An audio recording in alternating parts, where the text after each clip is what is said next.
평안하십니까? 예. 오늘 저녁에 날씨가 좀 차가우시죠?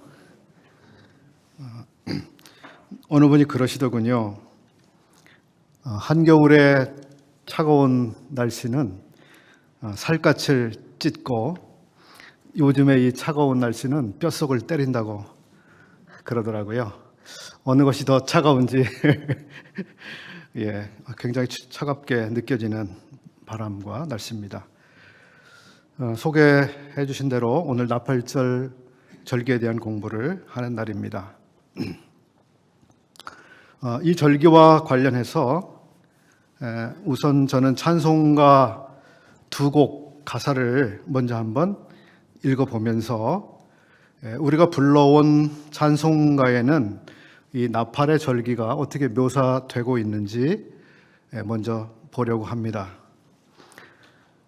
잘 아시는 대로 나팔이 들어간 찬송이 무엇이 있을까요?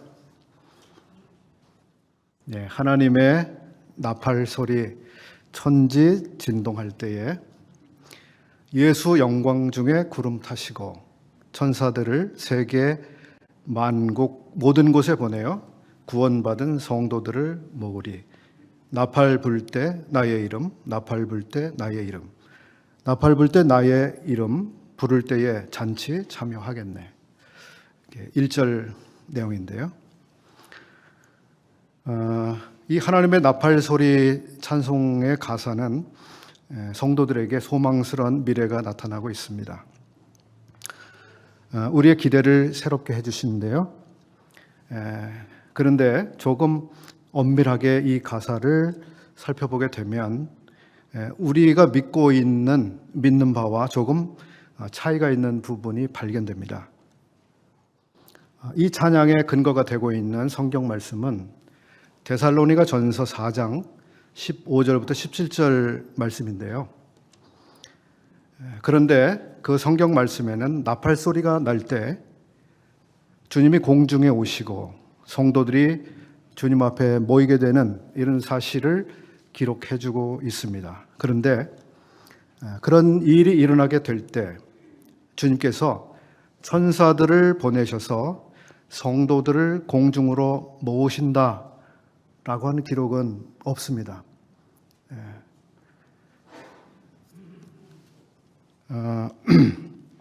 우리가 알기로는 그런 일, 즉 천사들을 보내서 사람들을 모으시는 그런 일은 성도들을 위해서 오시는 이러한 재림의 날과 관계된 것이 아닙니다.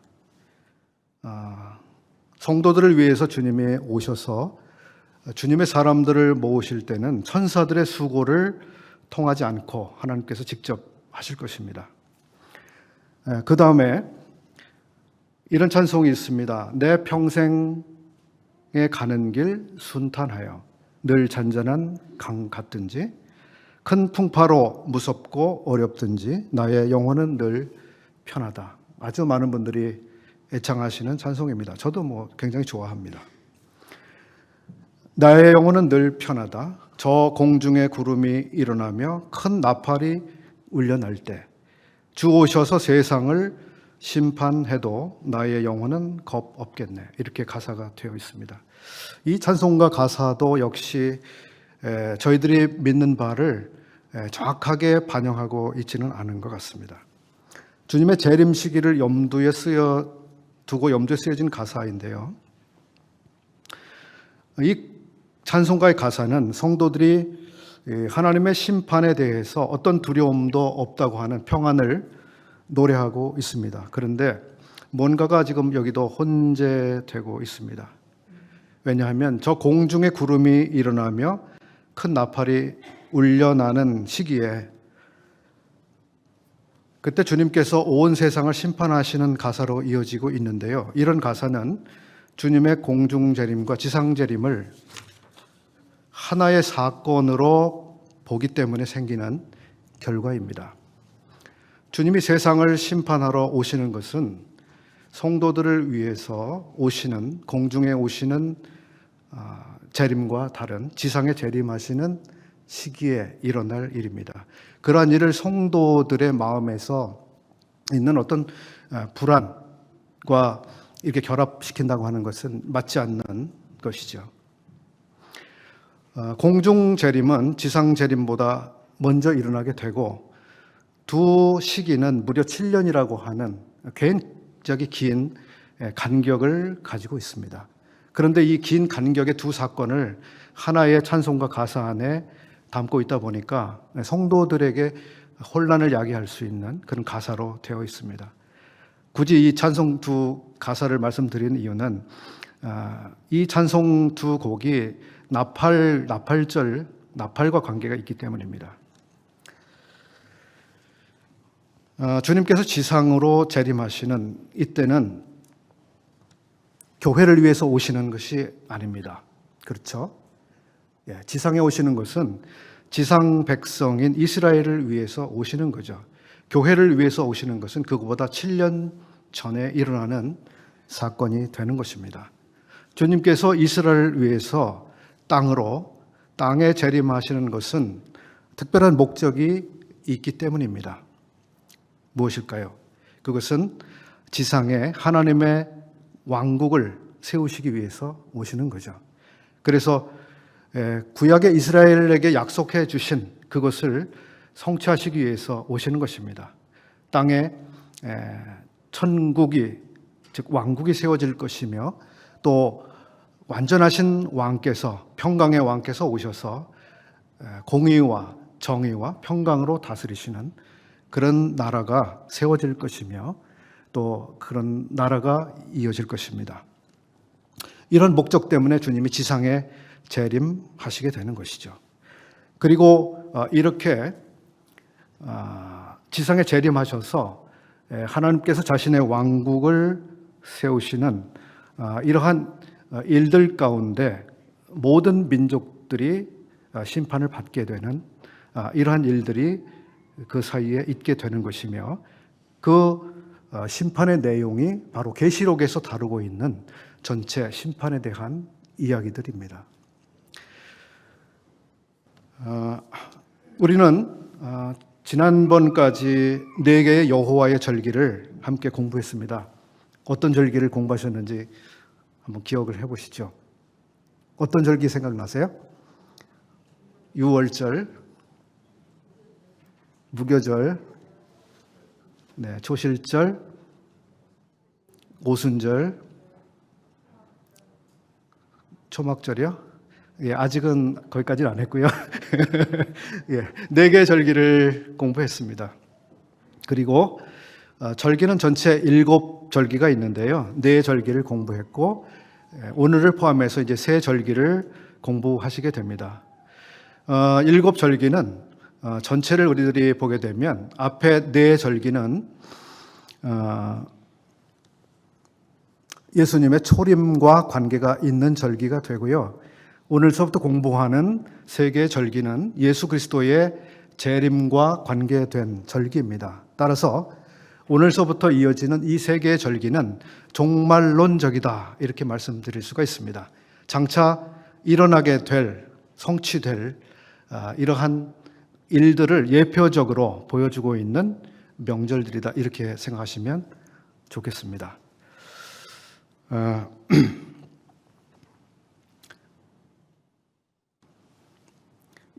6월절 공부를 통해서 우리는 어린 양 되시는 우리 주님의 대속의 죽음을 통한 영혼의 구원에 대해서 살펴봤습니다. 무교절은 구원받은 사람들의 누룩이 섞이지 않은 정말 진실하고 깨끗한 교제, 성도들의 교제를 의미한다고 하는 것을 우리가 생각을 해볼 수 있습니다. 그리고 그 다음에 우리들이 초실절을 함께 공부했습니다. 초실절은 첫 부활의 열매가 되시는 예수 그리스도, 그리고 4번째 절기로 우리는 오순절, 다른 말로 칠칠절이라고 하는 절기를 공부했습니다. 이 절기는 오순절을 통해서 이제 성령께서 강림하실 뿐만 아니라 그리고 초실절의 실체이신 예수 그리스도의 부활을 똑같이 경험하게 될, 부활에 참여할 그 많은 열매들이 이 오순절을 통해서 어떻게 성취되는지를 보았습니다. 그리고 사도행전 2장에서 비롯하고 있는 오순절의 그 놀라운 성령님의 역사는 완성된 일이 아니라 현재 지금 2023년 3월에도 계속되고 있는 일입니다. 앞에 네 절기와 뒤에 나오는 세 절기는 간격을 가지고 있습니다. 앞에 네 절기가 거의 같은 시기에 묶여 있고요. 뒤에 나와 있는 세 절기가 같이 묶여 있습니다. 한쪽 절기는 봄이라고 할까요? 그런 절기가 되고요. 그 다음에 오늘부터 공부하는 절기들은 7월 절기들입니다. 7월.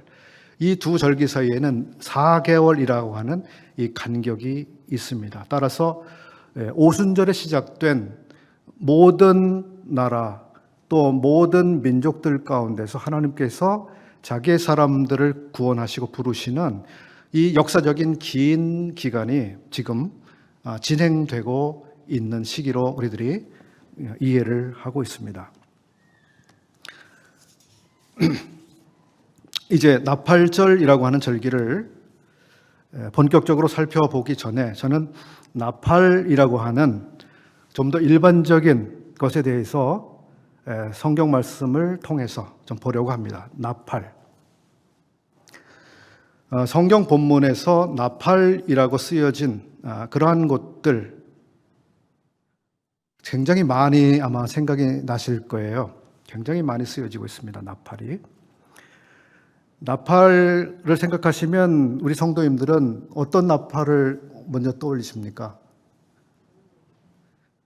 예, 나팔의 종류가 굉장히 많습니다. 우리 오케스트라를 한번 생각해 보시면 군악대도요. 트럼펫이 있습니다. 또 트럼펫은 이렇게 불죠. 그리고 트럼본이 있습니다. 한 손에 들고 이렇게 밀고 당기고 하면 소리를 내는 트럼본이 있습니다. 그리고 색소폰이라고 하는 악기가 있죠. 이렇게 가지고 이렇게 부는 악기가 있고요. 소리를 내드릴 수 있으면 좋지만 그 다음에 튜바라고 하는 이런 악기도 있고요. 예.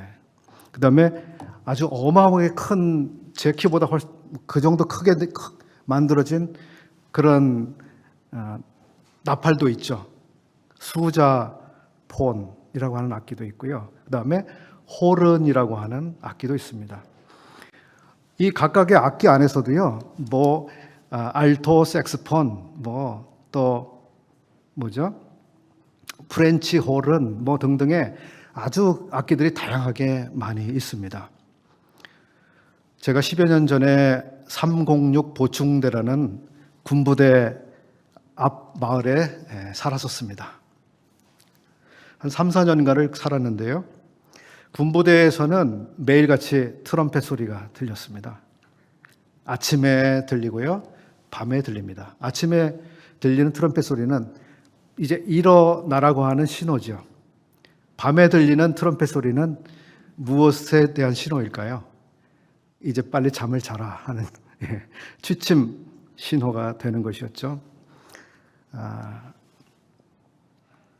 트럼펫은 음악 연주에도 쓰이지만 이렇게 신호의 수단으로 사용되어 왔습니다. 영어 성경에서 나팔은 거의 다 트럼펫이라고 하는 단어가 쓰여 있습니다. 트럼펫. 트럼펫은 모든 나팔의 아주 대표적인 악기인데요.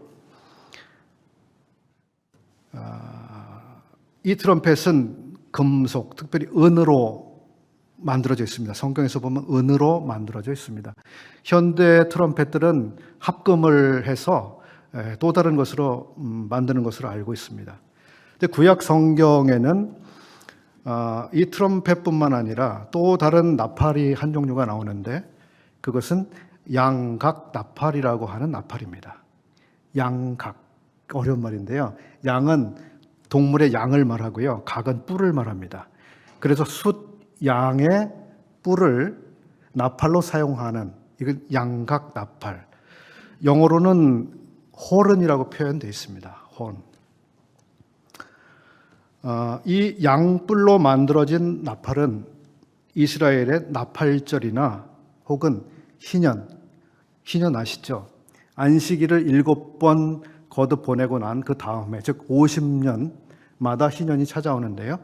그 기쁜 해가 도달했음을 알리는 신호로서 이런 쇼파르 즉 양각 나팔을 불어서 아주 기쁜 때가 우리에게 도달했습니다 하고 알려주는 신호가 됐습니다. 그런가 하면 이 양각 나팔은 왕이 즉위할 때 사용이 되기도 했었어요.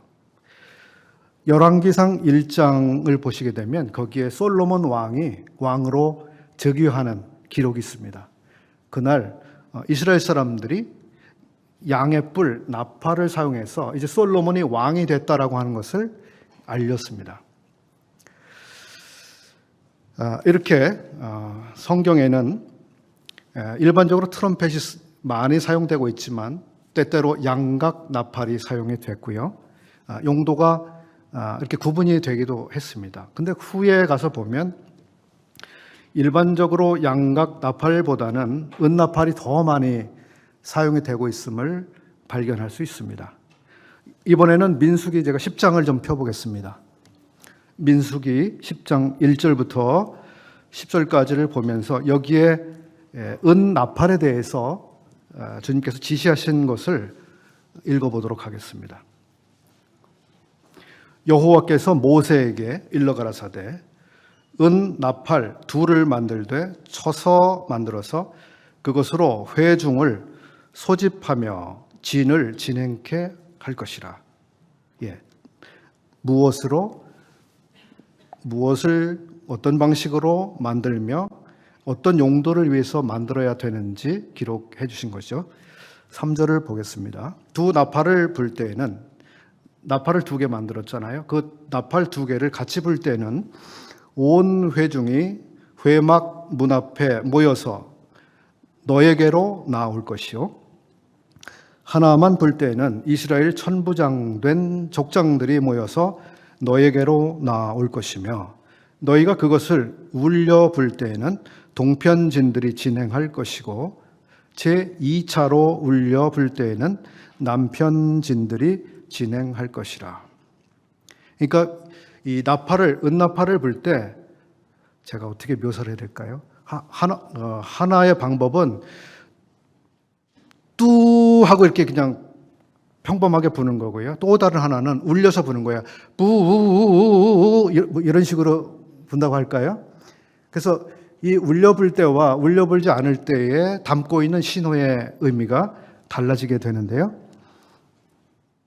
제2차로 울려 불 때에는 남편진들이 진행할 것이라. 무릇 진행하려 할 때에는 나팔 소리를 울려 불 것이며 또 회중을 모을 때에도 나팔을 불 것이나 소리를 울려 불지 말 것이며. 굉장히 어려울 것 같은 생각이 듭니다. 누가 이걸 불었죠? 제사장들이 불었습니다. 그 나팔은 아론의 제사장, 자손인 제사장들이 불지니 이는 너희 대대의 영원한 율례니라. 또 너희 땅에서 너희가 자기를 압박하는 대적을 치러 나갈 때에는 즉 전쟁의 개시, 공격 개시 신호로서도 사용이 된 것이죠. 나팔을 울려 불지니 그리하면 너희 하나님 여호와가 너희를 기억하고 너희를 너희 대적에게서 구원하리라. 10절. 또 너희 희락의 날과 너희 정한 절기와 월삭에는 번제물의 위에와 화목제물 위에 나팔을 불라. 위의 내용을 보면 나팔이 2개입니다. 용도에 따라서 하나만 불 때가 있고 2개를 같이 불 때가 있습니다. 어떤 경우에는 한 번만 울려서 불고 어떤 때는 2번을 울려서 붑니다. 제사장들은 이렇게 때에 맞게 필요한 신호를 정확하게 알리기 위해서 구분해서 나팔을 불 수 있도록 잘 훈련되어 있어야 했습니다. 그렇죠. 제사장이 나팔을 잘못 불면 온 회중, 온 군대가 잘못된 신호를 그대로 받아들이고 잘못 움직이게 되는 겁니다. 멈춰야 되는데 움직이고 움직여야 되는데 멈추는 이런 일들이 생기는 것입니다. 백성들도 제사장들이 부는 나팔의 신호를 잘 구별해서 들을 수 있는 소위 분별력을 갖추고 있어야 했습니다. 이제 나팔절에 대해서 구체적으로 그 절기의 시기와 그 절기를 어떻게 지내야 하는지 명하신 성경을 좀 보겠습니다. 레위기 23장 23절입니다. 여호와께서 모세에게 일러 가라사대 이스라엘 자손에게 고하여 이르라. 7월 곧 그달 1일로 안식일을 삼을지니 이는 나팔을 불어 기념할 날이요 성회라. 아무 노동도 하지 말고 여호와께 화제를 드릴지니라. 민수기 29장 1절도 이 나팔절에 대해서 말씀하고 있습니다. 7월에 이르는 그달 초 1일의 성회로 모이고 아무 노동도 하지 말라. 이는 너희가 나팔을 불 날이니라. 여기 나팔을 불어 기념할 날, 나팔을 불 날 이렇게 표현되고 있습니다. 이 절기에 대한 명칭이죠. 시기는 7월 초 하루입니다. 구약 성경에서 나팔절은 7월 초 하루인데요. 유대인들은 그냥 관습적으로요. 성경적으로가 아니라 유대 사회의 관습에서는 전통적으로 이 나팔절에 이 날을 신년 명절로 지켜오고 있다고 합니다. 신년 명절. 즉 새해 1월 1일로 그들이 여기고 지켜오고 있는 것이죠. 그들에게 나팔절의 나팔 소리는 이제 새로운 해가 시작됐다라고 하는 것을 알려주는 것이고요. 이 새로운 해가 시작됐음을 알려주는 이 신호로 나팔절을 지키는데 우리는 앞에서 이제 살펴본 것처럼 이 나팔절이 새로운 해가 시작된다는 의미가 아니라 하나님의 새로운 경륜이 시작된다고 하는 의미를 담고 있는 절기다라고 하는 것을 보았습니다. 그러니까 유대인들은 나팔절이 가지고 있는 실체적 의미를 알지 못하고 그저 새해가 됐으니 부는 의미를 더 많이 지금 사용을 하고 있는 것입니다. 언젠가는 유대인들이 이 절기의 실체를 분명히 깨닫게 되는 그런 때가 오겠죠. 즉 자기들을 위해서 지상에 오시는 예수 그리스도를 알게 될 것입니다. 이제 신약 성경을 좀 보려고 합니다. 나팔절 절기가 우리 성도들에게 주는 의미 혹은 교훈이 있을 수가 있겠습니다.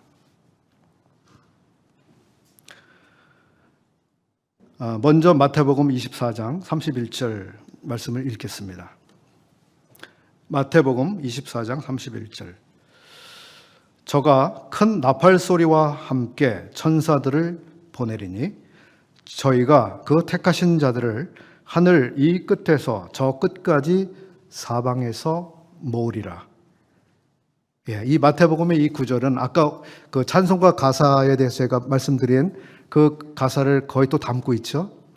근데 이 마태복음 24장의 이 본문은 주님의 공중으로 오시는 공중 재림 혹은 공중 강림을 여기 말씀하시는 것이 아니라 자기 땅으로 지상에 오시는 그런 지상 재림을 말씀하고 있는 본문입니다.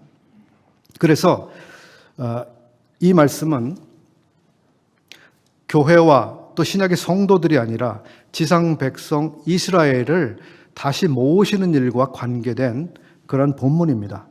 이때는 천사들을 보내셔서 택하신 자들을 모으시는 그런 일들을 하시는 거죠. 지금 이스라엘은 아직도 전 세계에 많이 흩어져 있습니다. 이들은 약속한 땅에 다시금 모여져야 됩니다. 그래야 하나님께서 계획하신 그러한 일이 성취가 되겠죠. 최근에 모든 분들이 아시는 대로 우크라이나와 러시아 전쟁 가운데서 굉장히 많은 유대인들이 이스라엘로 귀환하는 그런 일들이 이루어지고 있다고 하는 뉴스를 많은 분들이 들어보셨을 겁니다. 근데 아직도 굉장히 많은 사람들이 전 세계에 흩어져 있습니다. 언젠가는 모든 유대인들이 본토로 돌아가게 되겠죠.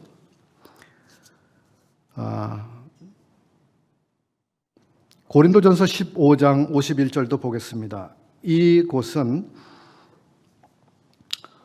나팔과 관련해서 또 우리 성도들에게 관계된 본문입니다. 고린도전서 15장 51절. 보라, 내가 너희에게 비밀을 말하노니. 비밀을 말해주면 되나요? 비밀을 말씀해 주고 있습니다. 저희들이 알아야 되기 때문이죠. 우리가 다 잠잘 것이 아니요 마지막 나팔에 순식간에 호련히 다 변화하리니 나팔 소리가 나매 죽은 자들이 썩지 아니할 것으로 다시 살고 우리도 변화하리라. 여기서 우리가 잘 이해해야 될 것 하나가 있는데요. 그것이 마지막 나팔이라고 표현되고 있는 것입니다. 이 마지막 나팔은 무엇일까요? 언제 불려지는 나팔일까요? 어떤 분들은 이곳을 오해해서요. 계시록 8장부터 11장에 보면 7 천사가 나옵니다. 7 천사가 각각 자기의 나팔을 가지고 있어요. 그리고 천사 하나가 나팔을 불고 또 다른 천사가 나팔을 불고 해서 하나, 둘, 셋, 넷, 다섯, 여섯, 그 다음에 7번째 천사까지 나팔을 불게 되죠.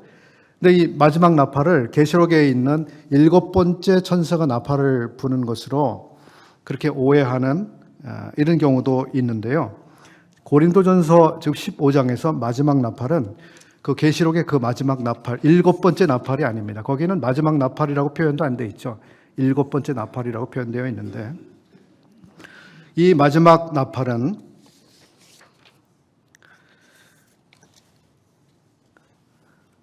하나님의 뜻이 이루어지는 완전한 때에 울려 퍼지게 되는 나팔이라고 하는 의미입니다. 즉 하나님의 뜻이 성취돼야 할 완전한 시기에 불려질 나팔. 사람은 누구나 성장기를 맞습니다. 그리고 병들고 약해지는 노년기를 맞이하게 됩니다.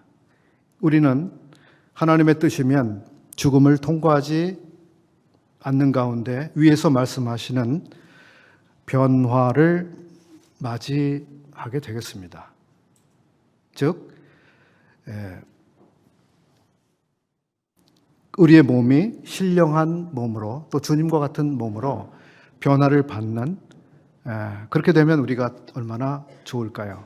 그렇지만 어쩌면 여기에 계신 모든 분들이 저를 포함해서 죽음을 피하지 못할 것입니다. 죽음은 사람들의 선택사항이 아니죠. 그것은 모든 사람에게 찾아오는 필연입니다. 그것은 하나님이 모든 사람에게 정하신 경로이기 때문입니다. 데살로니가 전서 4장 16절 말씀도 읽어보겠습니다. 주께서 호령과 천사장의 소리와 하나님의 나팔로 친히 하늘로조차 강림하시리니 그리스도 안에서 죽은 자들이 먼저 일어나고 그 후에 우리 살아남은 자도 저희와 함께 구름 속으로 끌어올려 공중에서 주를 영접하게 하시리니. 여기 호령이라고 표현된 단어가 있습니다. 호령 혹시 보신 적 있으세요? 호령? 보신 적 없으시죠? 이 호령이라고 하는 것은 어떤 물건이 아니고요. 여러 사람이 일제히 같은 동작을 하도록 지휘자가 내리는 명령이라고 국어사전은 설명하고 있습니다. 열중샷! 마치 이런 식이죠.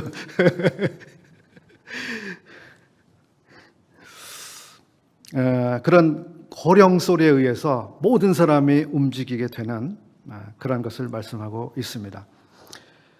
두 번째, 하나님의 나팔이 나오는데 이 하나님의 나팔은 주님의 다시 오심을 기다리는 사람들에게 굉장히 고대하는 날입니다. 세 번째로, 그리스도 안에서 죽은 자들이 일어납니다. 이게 먼저 되죠. 그리고 이 죽은 자들이 먼저 일어나는데요. 이것은 우리가 부활이라고 말하고 첫째 부활이라고 말합니다. 혹은 생명의 부활 또는 의인들의 부활이라고도 말해지고 있는 것이죠. 여기 계신 분들 가운데 이 부활에 참여하지 않을 분이 계실까요? 네, 모든 분들이 이 부활에 참여하길 바랍니다. 그러셔야 됩니다. 그래야만 그리스도와 함께 영원히 우리가 있을 수 있습니다. 죽은 자들이 먼저 일어나고 그 후에, 즉 죽은 사람들의 부활이 먼저 일어나고요. 그 다음에 살아남은 사람들의 변화가 있게 됩니다. 그리고 죽은 사람들의 부활과 변화받은 우리가 함께 구름 속으로 끌어올려 공중에서 주님을 영접하게 하시는 것입니다. 이제 나팔절 절기와 관련해서 나팔절과 절기와 직접 관계되는 것은 아니지만 나팔에 대한 교훈을 조금 나눠보려고 합니다. 우리는 나팔절 절기를 지켜야 되는 책임이 없죠.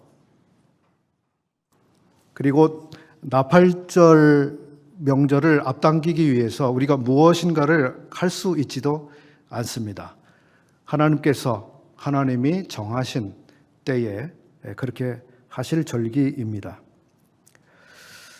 그럼에도 불구하고 우리가 나팔이라고 하는 것에 대해서, 이 나팔의 사용에 대해서 우리가 교훈적으로 받을 수 있는 그러한 것들이 보입니다. 예수 그리스도께서는 유대인들 가운데 오셨을 때, 초림이죠. 오셨을 때 사람들에게 이렇게 말씀하셨습니다. 너희는 영광을 받기 위해서 스스로 나팔을 불지 말라. 이렇게 가르치셨습니다. 그 당시에 사람들이 나팔을 꽤 불고 다녔었습니다. 꽤 나팔을 잘 불었던 모양입니다. 나는 금식을 대단하게 합니다. 나는 구제를 엄청나게 합니다. 나는 절기를, 명절을 철저하게 지킵니다. 뭐 등등 많은 나팔을 그들이 불고 있었습니다. 바리새인들이 나팔을 분 이유는 간단했습니다. 자기를 위해서 나팔을 불었죠. 자기의 영광을 위해서 나팔을 불었습니다. 회당과 큰 거리에서 자기 행위를 떠벌리고 다녔습니다.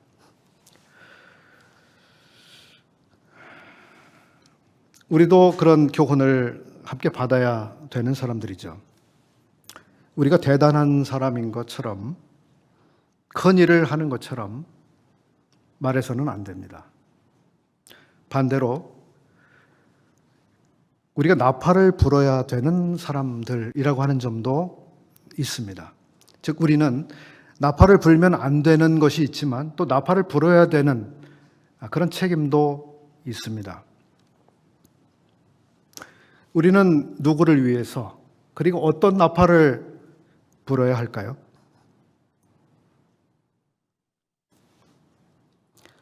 유대인들에게는 희년의 기쁜 소식을 알리는 나팔 소리가 있었습니다. 제사장들이 그 나팔을 불어야 했죠. 사사시대 기드온의 승리를 기록한 곳을 보게 되면 거기에 나팔이 어떻게 사용됐는지를 우리가 볼 수 있습니다. 그때는 미디안이라고 하는 압제자들 때문에 굉장히 시달림을 당하고 있었는데요. 그때 전쟁이 있게 됐습니다. 그리고 기드온 그 전쟁에 앞서서 우리는 여호수아 6장에서도 나팔이 어떻게 사용되고 있는지를 볼 수 있습니다. 여러분, 여리고성이 어떻게 무너졌는지 금방 생각하실 수 있을 겁니다. 어떻게 무너졌죠? 네, 잘 무너졌습니다. 예, 생각지도 않은 놀라운 방법으로 여리고성이 무너졌습니다. 이렇게 기록을 하고 있네요.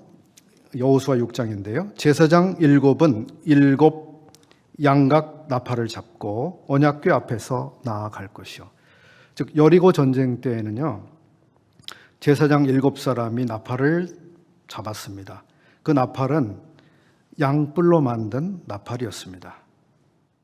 제사장들은 그 나팔을 잡고 언약궤 앞에서 나갔습니다.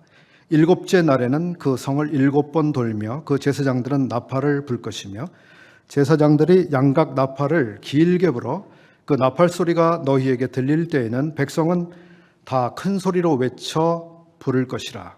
그리하면 그 성벽이 무너져 내리리니. 7개의 양뿔 나팔이 울린 날이었습니다. 그러나 그들은 승리했습니다. 기도원 당시 모습도 보겠습니다. 사사기 7장인데요. 사사기 7장 16절부터 읽어드리겠습니다. 300명을 세 대로 나누어 각 손에 나팔과 빈 항아리를 들리고 항아리 안에는 횃불을 감추게 하고, 그리고 22절을 이어서 보겠습니다. 300명이 나팔을 불 때에 여호와께서 그 온 진영에서 친구끼리 칼로 치게 하심으로 적군이 도망하여 어디에 이르렀으며, 이렇게 기록하고 있습니다. 이 당시 기드온과 함께 했던 전력은 아시는 대로 300명이었고요. 이 숫자는 미디안 군대의 45분의 1 수준이었습니다. 즉 기드온의 군사 한 사람이 45명의 미디안 군인과 싸워야 하는 병력의 차이였습니다. 적수가 안 되는 상황이죠. 근데 여기서 우리가 보게 되면 이스라엘의 300명 용사들이 무엇을 가지고 있었죠? 무엇을요? 각 손에 나팔과 빈 항아리를 가지고 있게 했습니다. 그리고 300명이 나팔을 불 때에, 이렇게 기록하고 있습니다. 저 300명이 동시에 나팔을 부는 장면을 경험한 일이 없습니다. 여러분도 그러시죠? 300명이 동시에 트럼펫을 분다고 하면 어느 정도의 소리가 날까요? 음악을 전공하신 누가 혹시 대답을? 어느 정도의 소리가 날까요? 아마 이 실내에서 그 소리를 한 번에 내면 이 건물이 아마 무너질 것이라고 저는 생각을 해요. 그 소리의 파장이 대단할 거거든요.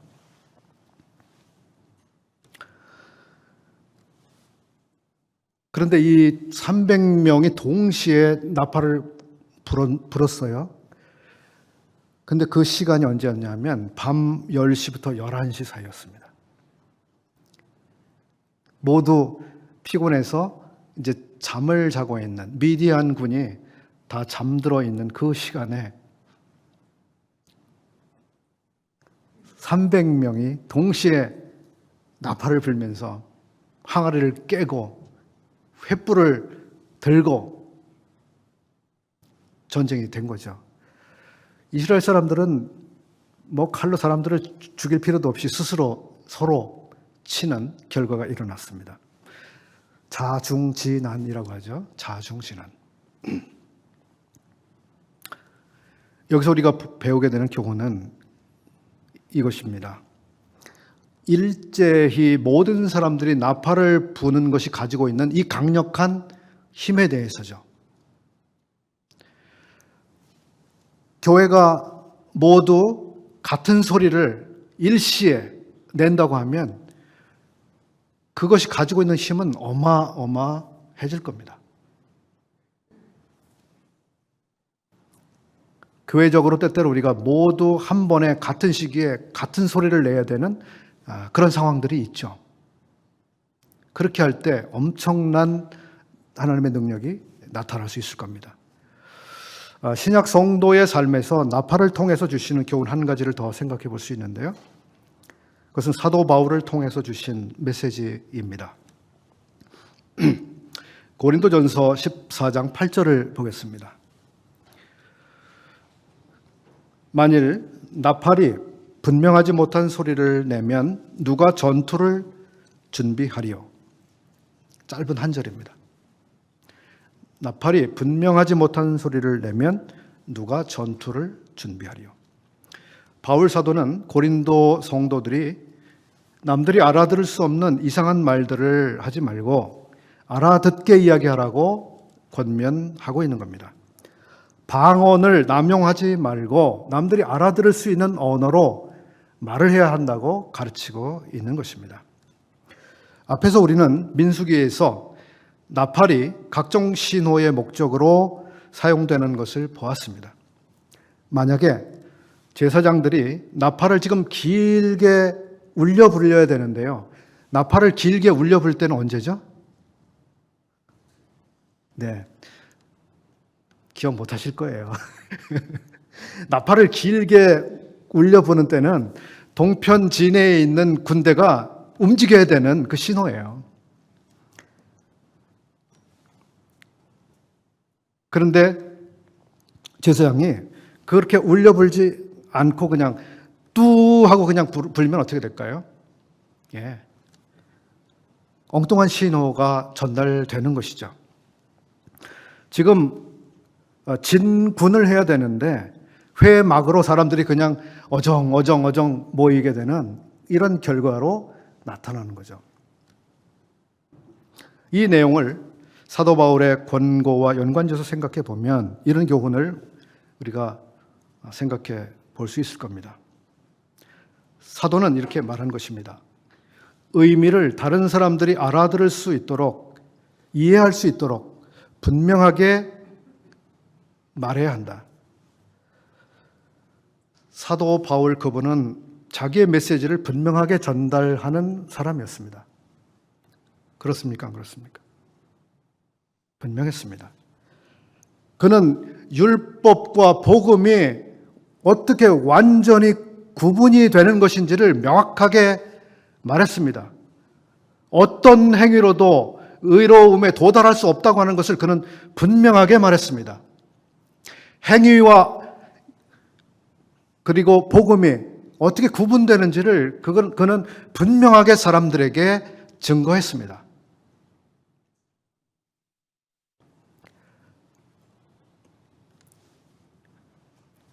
그는 첫 번째 부활에 참여할 자들과 두 번째 부활에 참여할 자들이 분명히 구분된다고 하는 것을 가르쳐 주었습니다. 그는 유대인과 하나님의 교회는 분명하게 성격을 달리한다고 하는 것을 사람들에게 가르쳐 주었습니다. 이 외에도 많은 것을 말할 수 있죠. 그분은 분명하게 가르쳤습니다. 그리고 그가 가르친 분명한 것들을 우리가 제대로 이해하고 그대로 우리 마음에 받아들인다면 우리는 어떻게 해요? 구원을 얻죠. 확실한 복음이니까요. 그분의 가르침을 우리가 분명하게 이해한다면 어떻게 될까요? 우리는 정신을 차리고 확실한 삶을 살겠죠.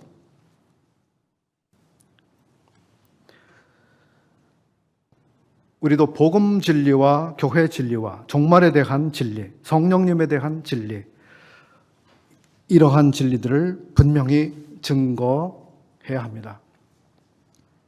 나팔 소리가 분명해야 합니다. 그것이 우리가 사는 길입니다. 요즘은 복음 진리만 하더라도 많은 도전을 받고 있습니다. 혼합물들이 여기저기서 생겨납니다. 복음에 이것을 조금 섞는 사람도 있고 이런 걸 조금 섞는 사람도 있고 어떤 사람들은 이것도 섞고 저것도 섞는 사람들도 있습니다. 이상한 종류의 복음들이 나타나죠. 어디 복음만 그렇습니까? 여러 진리들이 혼합되는 일들이 생깁니다. 우리는 나팔을 불어야 하는 사람들입니다. 그리고 그 나팔 소리는 분명해야 합니다. 그리고 모든 사람들이 나팔을 함께 분명하게 불어준다면 엄청난 일을 이룰 수 있을 것입니다. 주님께서 우리들을 도와주셔서 저희들로 자기를 위한 나팔은 불지 않게 해주시고 주님의 영광을 위해서 나팔을 제대로 사용하는 그런 성도들이 되도록 해주시기를 주님 앞에 바랍니다. 나팔절 절기와 직접 관계는 없는지도 모르지만 나팔을 통해서 주시는 교훈이라고 생각돼서 함께 나눴습니다. 들어주셔서 감사합니다.